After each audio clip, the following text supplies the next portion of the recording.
Now here's the conversation that we've been waiting to have with you today. You begin to notice that the things that you lightly are contemplating are flowing easily into your experience. Because in the light feeling, in the absence of effort feeling, in the light, so light, maybe it's because it's unimportant, maybe because it's unimportant, I haven't been beating the drum of it, and so I don't have a lot of momentum going in opposition to it. But in the lightness of it, the universe demonstrates it in some obvious way. So this is what brought Esther to the question.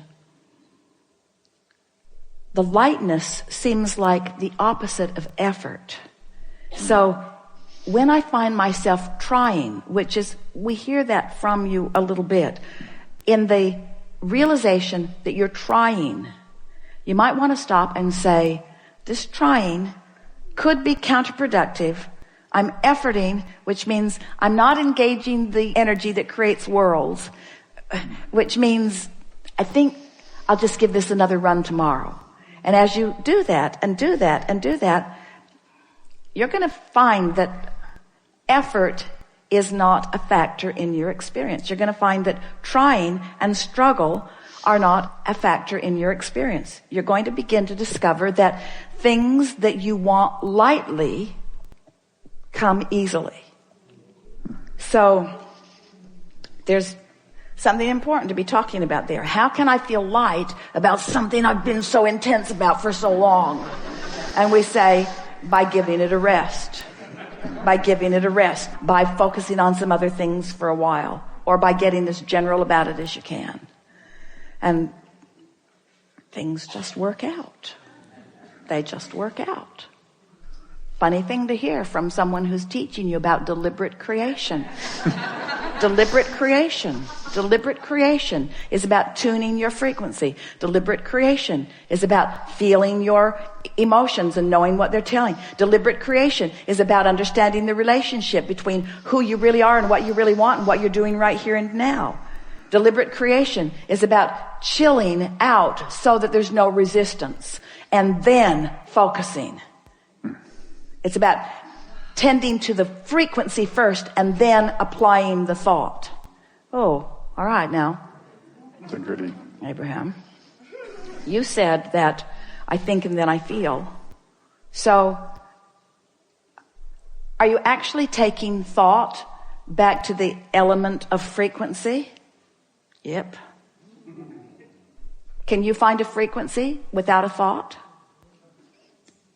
Can you feel the frequency of love? Can you feel the frequency of love? Now, don't get carried away about who you love or who you loved or anything like that. Just feel the frequency of love. Can you feel the frequency of love? Can you feel the frequency of enthusiasm? Can you feel the frequency of fun? So it's possible to feel a frequency by interpreting it through emotion in a sort of thoughtless place. That's all we're asking you to do. That's the thing to do first thing in the morning. Wake up and enjoy the non-thought. Don't be too quick to try to figure out what this day means and where you have to go and what you have to do. Just give yourself, if you can, 68 seconds of just basking in the energy, in the non-action, non-verbal, even non-thought, vibrational frequency. Just give it a chance and see what happens. And then watch how the thoughts begin to follow suit. It is our promise to you. Get that momentum going and you'll be off on the right foot. And as soon as tomorrow, you'll have a day unlike any other day that you've ever had. We're not kidding you. Give it a month and you'll feel absolute control of your experience. And when people see the difference in the way you feel, they'll say, what are you doing? And you say, it's kind of hard to describe. I'm doing a lot less than I've ever done before. Well, what do you mean? Well, I'm focused upon the way I feel. Well, what does that mean? It means I don't want to talk about this with you anymore. There's a really good chance you're going to talk me off my high-flying disc. Well, what are you smoking? Well, it's not like that. This is a non-drug high. It's a non-drug alignment. It's alignment that has always been there for me that now I'm consciously tapping into. It's alignment that I've been stumbling on all my life, just didn't know how to maintain it. Didn't know how to create it to begin with and didn't know how to maintain it. Now I do, so I'm doing a more consistent job of it. So I've got more momentum going. So I've got more airtime happening, more vibrational airtime, more attention, more verbal time, more stuff from me about those pipes that I want to keep open. What pipes are you talking about? Well, you see, there's this path of least resistance between me and everything else. And it's a path of least resistance between me and what I want, and it's a path of least resistance between me and what I don't want. It's a path of least resistance. And I'm just keeping the pathway open on the things that I care about. Well, how do you know the difference? Things I care about that I really want feel good to me when I think about them. When I'm focused upon what I want, it always feels good. When I'm focused in opposition, it never feels good. Oh, seems too simplistic to me, they'll say. I know, it did to me at first. That's why I tried to make it harder than it needed to be. I made it harder than it needed to be for quite a while. And then who knew? I'm supposed to feel good. Life is supposed to be fun. I have endless unseen energies that have my back, who know what I want, who are pointing the way. I had no idea the leverage, the creative energy that was available to me until I started pointing it. Well, what have you accomplished with this? Well, I feel great. I know, but what else? Well, I just feel wonderful. Well, what else? Well, it's too much to tell. Well, tell me something. Well, I just feel great. I feel great. And mostly nice people are around me. And people who used to bother me aren't coming around. And some of them that used to bother me don't bother me anymore. And ideas come more easily to me. I'm more intuitive. I'm more clear-minded. The things that occur to me occur in better timing. So when I act on them, I get more immediate results. The things that I want are just flowing into my experience. My day-to-day moments are really exciting. I used to look forward to a vacation and kind of put up with everything before it. And now every day feels sort of like that vacation. I have that lighthearted feeling all day, even when you're at work. Yeah, especially when I'm at work, because I feel purposeful there and I feel momentum there. And there's this give and take thing that happens with me at work where we're all winning as a result of our co-creating together. It's some of the best time that I spend is when I'm at work. Yeah. So many lovely people in this world. Have you noticed? Well, not so much. I haven't noticed that so much. Well, that's because I'm on my high-flying disc. I know that's what... Well, now, tell me about this stupid disc. How did you get on this high-flying disc? I was born there. I was born there. I talked myself out of it with a lot of help from others who had forgotten about it too. But no, I mean, how did you get on it today? Well, I thought you'd never ask. Well, this morning when I woke up, I just thought happy thoughts.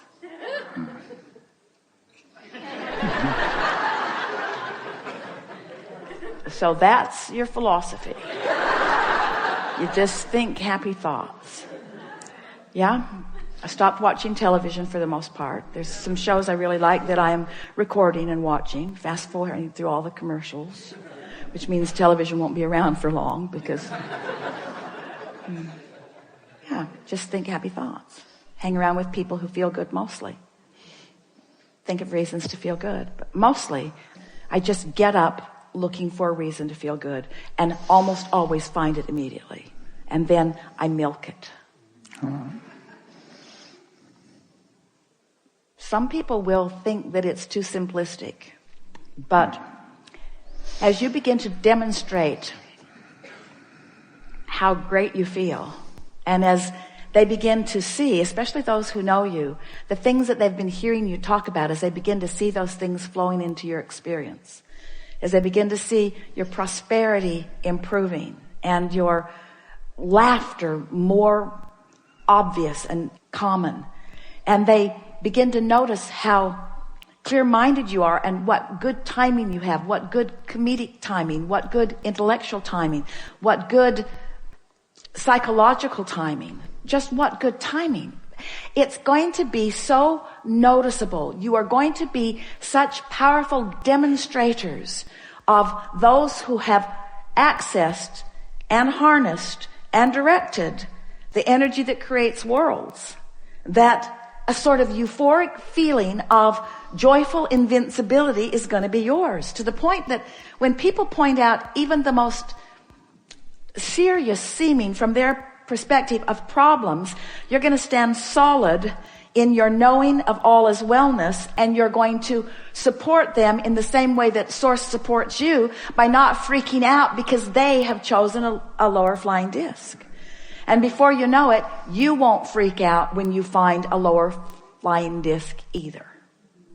You'll understand how it works. You'll understand that, this is just a step one moment, and that's all part of the process. I'm predominantly now, for the first several years of my life, I was predominantly in step 3, because I was born that way. Then those around me began insisting that I become more accountable, which meant try to compensate for their inability to stay on their disc. We hope you heard that in the way we meant it. So then I had sort of a rough ride for a while, where I was having predominantly step 1 moments. What are step 1 moments? Contrasting moments where I know what I don't want, so I know what I do want. I know what I don't want, so I know what I do want. So I was asking for quite a few years of my life. I was predominantly doing step 1 moments, stumbling accidentally into alignment, but not really knowing what I was doing. But it was a good plan, because during that step 1 phase of my life experience, all of you have passed through that now. I filled my vortex with all kinds of specifics that matter to me. And now you're in the step 3 phase of your life experience, where now getting on the high flying disc, that's your work, that's your work, that's your work, that's your work, that's your work. So I'm done, Abraham, I'm not going to create anymore. Oh no, because you're not going to stay on the high flying disc. You're going to dip, you're going to still have step 1 moments, but you're predominantly going to be living step 3 moments. Occasional step 1 moments, because you can't not expand. You want to continue to clarify, but predominantly step 3 moments. You see what we're getting at? How can I assure predominant step 3 moments? By making sure every day at least starts there. And if we have done the best sales job that we have ever done about anything, we've convinced you to at least give it a go, to at least try to see what happens. And we would so love a repeat of this gathering with these identical magnificent beings 30 days from today, to hear from you what has happened since you have found and established and maintained and enjoyed and understood what it feels like to be on that light-hearted, good feeling, high-flying disc. We are certain at this moment that there is nothing important that we know that you don't know. We can feel that you have found resonance with some basic things that are important to who you are. And most important, we can feel that you feel sort of energized, maybe inspired is a better word, to offer some focus that we know is going to serve you in a really powerful way. It is such pleasure for us to interact with those like you who are determined and strong in your desire, who are willing and even patient enough to walk with us slowly sometimes to find these nuggets of clarity that you just feel resonance with. We have been saying for quite a while that we make too much of all of this. In our desire to simplify it for you, we go on and on and on. But it is our knowing that today you have found some simple steps, and we know you feel the resonance with who you are. Our favorite thing about you and our time that we spend with you is that moment when conscious realization occurs to you as you make the correlation between something that you did vibrationally and something that happened in terms of demonstration. That's just the best for us.